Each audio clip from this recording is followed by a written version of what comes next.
Welcome to a lesson with Dr. Powell. Let's take a look at how to graph transformations of trigonometric functions. So let's start with something like this. 2x plus maybe like something like pi thirds, and let's see, 2 and a minus plus 1. Okay, let's just look at this and see what's going on with this. Okay, first of all, think about the original graph.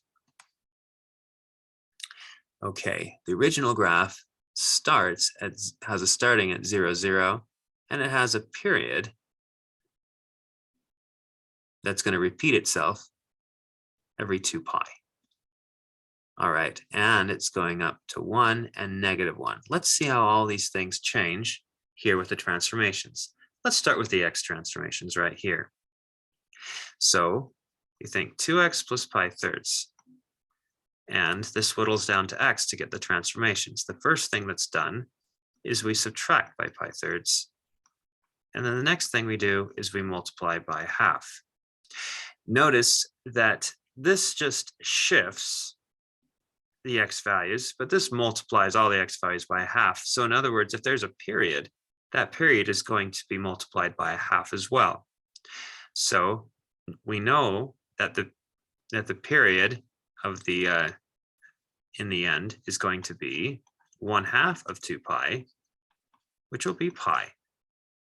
So if you know there's a compression by 2, or by half of that is, then you know that you're going to be doing that transformation to the period.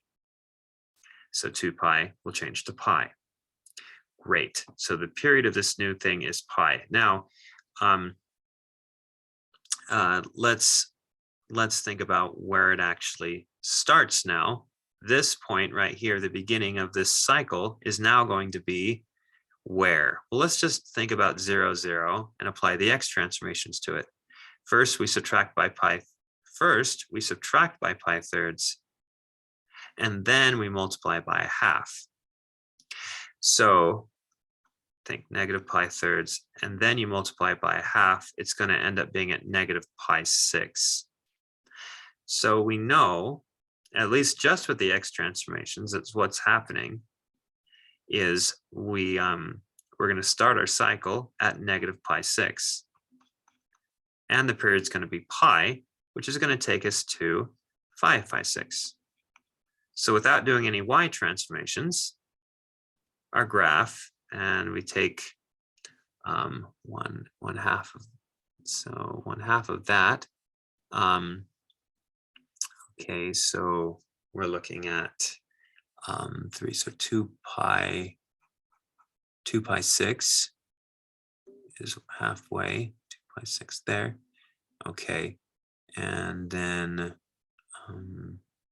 okay, so 2 pi 6, so pi 6 over it. So yeah, maybe it's a little bit more like that because we kind of have thirds there, and so the middle, I didn't really get it exactly right in my picture, but because the top hump should be like over there a little bit, but whatever. Okay, then down and then like that. So that's what it looks like roughly before we do any y. Now, what happens in the y?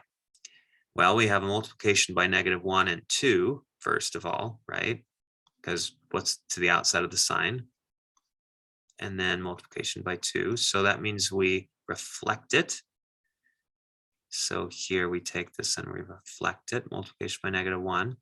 Then we stretch it by 2. So it's stretched by 2. And then the last thing we do is we add 1. So this whole picture will move up 1. Putting those ideas together, we have analyzed what this new graph looks like. Thanks for watching.